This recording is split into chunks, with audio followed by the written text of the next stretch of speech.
ওহ সেই রে, মাশাল্লাহ মাশাল্লাহ। প্রশ্নটা করি, হ্যাঁ। আমরা যে নামাজ পড়ি, প্রত্যেক ওয়াক্ত নামাজ পড়ি, নিজে একলাও পড়ি আবার জামাতেও পড়ি। নামাজ শেষে আমরা যেন সালাম ফিরাই, আসসালামু আলাইকুম রহমতুল্লাহ, আসসালামু আলাইকুম রহমতুল্লাহ, দুই সাইডে সালাম ফিরাই না? আসলে আমরা সালামটা কারে দেই? এই যে সালামের উত্তর কে নেয়?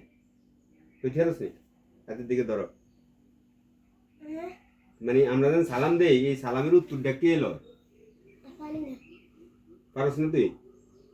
আদিল খানে, সালামের উত্তর মানে আমরা যখন সালাম দেই, সালামের উত্তর কে লয় নামাজে যে আমরা সালাম দেই? আল্লাহ। আল্লাহ না, হয় না। ছোট দুইজনে পারে নাই। হ্যাঁ, এবার আপনি কোন, আমরা যখন সালাম দেই মানে নামাজ শেষে, এই মূলত এই সালামের উত্তর যে সালাম যে দেওয়া হয়, সালামের উত্তরটা কে লয়? দুই গাদের দুই ফেরেশতা। দুই কাঁধের দুই ফেরেশতায়। ও, উত্তর সঠিক হয়েছে। তাহলে আজকের বিজয়ী হলো, বিজয়ী কে তুই ক, বড় ভাইয়া নাম বলো। আরাফাত খান। আরাফাত খানে, মাশাল্লাহ মাশাল্লাহ।